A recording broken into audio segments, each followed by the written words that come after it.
పరమశివుడి తలపై నెలవంక ఎందుకుంటుంది? ఒకవైపు గంగమ్మ, మరోవైపు నెలవంక. ఈ ప్రశ్న మనందరికీ ఎప్పుడో ఒకసారి స్ఫురిస్తూ ఉంటుంది. దాని వెనుక పెద్ద కథే ఉంది. చంద్రుడు ఎందుకు శివుడి జుట్టులో దాక్కున్నాడు అనే భావన అందరికీ కలుగుతుంది. ఇక్కడ మనం దాక్కున్నాడు అనే అనాలి, ఎందుకంటే దాని వెనుక అద్భుతమైన కథ ఉంది. దక్షుడికి 2 కొడుకులు, అలాగే సొంత కూతురు సతి. వీరు కాకుండా మరో 27 మంది కూతుళ్ళని దత్తత తీసుకుంటాడు. వారంతా కూడా ఎంతో అందంగా ఉంటాడు. ఒకరి అందం మరొకరికి ఉండదు, కానీ వారి అందం ఒకరిని మించి మరొకరికి ఉంటుంది.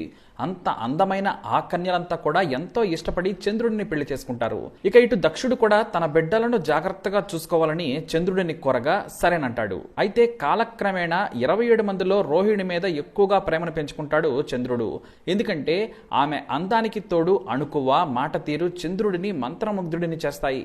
తన మనసులోని మాటను ముందే పసిగట్టి సేవలు చేస్తూ ఆరాధిస్తుంది రోహిణి. దీంతో చంద్రుడు రోహిణిని మాత్రమే ప్రేమగా చూసుకుంటూ వస్తున్నాడు. మిగతా 26 మంది భార్యలను ఆయన పట్టించుకోవడం మానేస్తాడు. దీంతో మిగతా భార్యలంతా కూడా వెళ్లి తండ్రి అయిన దక్షుడికి మొరపెట్టుకుంటారు. రోహిణిని తప్ప తమని పట్టించుకోవడం లేదు.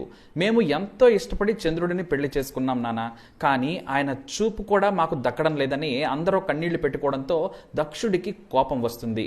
మొదట శుతిమెత్తగా చంద్రుడికి చెబుతాడు, నా అందరి కూతుళ్లను సమానంగా చూసుకుంటావని నీకు ఇచ్చి పెళ్లి చేశాను, కానీ ఇలా రోహిణిని మాత్రమే ప్రేమగా చూసుకొని మిగతా వారిని చిన్న చూపు చూడడం తగదని కూడా దక్షుడు హెచ్చరిస్తాడు. దీంతో చంద్రుడు కాస్తంత దిగి వస్తాడు. సరే, అందరినీ బాగా చూసుకుంటానని హామీ ఇస్తాడు. అలా కొంతకాలం గడిచిపోతుంది. కాలక్రమేణా మళ్లీ తన ప్రేమను రోహిణికి మాత్రమే పంచుతాడు చంద్రుడు. అయితే ఎంత చెప్పినా వినడం లేదని మరోసారి మిగతా వారంతా తండ్రికి ఫిర్యాదు చేస్తారు. ఎన్నిసార్లు చెప్పినా వినడం లేదని దక్షుడు చంద్రుడి మీద ఆగ్రహం వ్యక్తం చేసి ఒక్కసారిగా శపిస్తాడు. ఏ అందమైన కాంతిని చూసుకొని విర్రవీగుతున్నావో, సకల జీవరాశులు విశ్వమే నీ మీద ఆధారపడి ఉందని నా మాటను పెడచెవిన పెట్టావో అదే నీకు లేకుండా పోతుంది అని.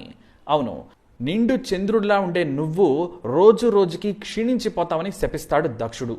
దీంతో చంద్రుడు ఆందోళన చెందుతాడు. నిజంగానే రోజు రోజుకి తన ఆకారం తగ్గిపోతూ ఉంటుంది. కాంతి కూడా తగ్గుతూ ఉండడంతో చంద్రుడు ఇక ఆందోళన చెందుతూ భయపడిపోతూ ఉంటాడు. అంటే సంపూర్ణ చంద్రుడి నుంచి చిన్నగా తగ్గుతూ వస్తూ ఉంటాడనమాట. పైగా సముద్రంలోకి జారిపోతూ ఉండడంతో చంద్రుడికి ఆవేదన కలుగుతుంది. చంద్రుడి కాంతి మీద ఆధారపడి జీవిస్తున్న పశుపక్షాదులు, జీవులు అన్నీ కూడా బ్రహ్మను వేడుకుంటాయి. మాకు జీవితాలను ప్రసాదించమని వేడుకుంటాయి. ఇంతలో చంద్రుడు కూడా బ్రహ్మ దగ్గరకు వెళ్లి తనకు శాప విముక్తి కలిగించాలని వేడుకుంటాడు. కనీసం దక్షుడి శాపం శక్తి రాలేని చోటైనా ఆశ్రయం ఇవ్వాలని కోరతాడు చంద్రుడు. అయితే దక్షుడి శాపానికి విముక్తి కలిగించే శక్తి ఆ ఒక్క పరమశివుడికే ఉంది. మరెవ్వరికి ఆ శక్తి లేదు. కాబట్టి ఆ మహాశివుడిని ప్రార్థించి వరం పొందమని అడగమని సలహా ఇస్తాడు బ్రహ్మ. దీంతో చంద్రుడు ప్రభాస తీర్థకు వెళ్లి సరస్వతి నది పక్కన ఒక లింగాన్ని ఏర్పాటు చేసుకుని కఠోరమైన దీక్ష చేస్తాడు. శివనామ స్మరణతో 6 నెలలు తపస్సు చేసిన తర్వాత శివుడు ప్రత్యక్షమవుతాడు. ఏం కావాలో కోరుకో చంద్ర అని అడుగుతాడు ఆ మహాశివుడు. అప్పుడు ఈ జరిగిన కథంతా చెప్పుకుంటూ వస్తాడు చంద్రుడు. తనకు మళ్లీ నిండు రూపం కావాలని కోరుకుంటాడు. ఇలా తాను రోజు రోజుకి క్షీణించొద్దని వేడుకుంటాడు. అయితే దక్షుడి శాపాన్ని అంత సులువుగా తీసివేయలేం. కానీ నువ్వు కోరుకున్నావు కాబట్టి నీకు నిండు రూపం వచ్చేలా చేస్తాను. కాకపోతే ఒక షరతు. కృష్ణపక్షంలో నీ ఆకారం తగ్గుతుంది, శుక్లపక్షంలో నీకు నిండు రూపం వస్తుంది. అంటే ప్రతి 15 రోజులకి నువ్వు తగ్గుతావు, అలాగే ప్రతి 15 రోజులు నువ్వు మళ్లీ పెరుగుతావు అని ఆ క్షీణించిపోయిన చంద్రుడిని, అదే నెలవంకను తన తలపై పెట్టుకుంటాడు శివుడు. దేవాదేవుడి కొప్పులో ఉండడం కంటే నాకు ఇంకేం కావాలి అని చంద్రుడు అలాగే ఉండిపోతాడు. ఆ కొప్పులో నుంచే చంద్రుడు ప్రపంచానికి ఇలా వెలుగు చీకట్లు పంచుతూ ఉన్నాడు.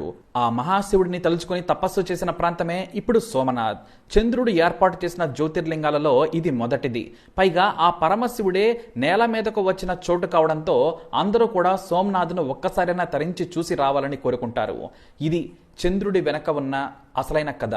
అవే ఇప్పుడు మనకి పౌర్ణమి, అమావాస్యలుగా మారుతున్నాయి. చంద్రుడు తగ్గడానికి గల కారణం, పెరగడానికి గల కారణం ఇదే. మరి దక్షుడి శాపానికి గురై సరాసరి శివుడి సెగలోకి చేరిన చంద్రుని కథపై మీ అభిప్రాయాన్ని తప్పకుండా కామెంట్ ద్వారా తెలియజేయండి. వీడియోని లైక్ చేయండి, షేర్ చేయండి, మా ఛానల్ని సబ్స్క్రైబ్ చేసుకోండి.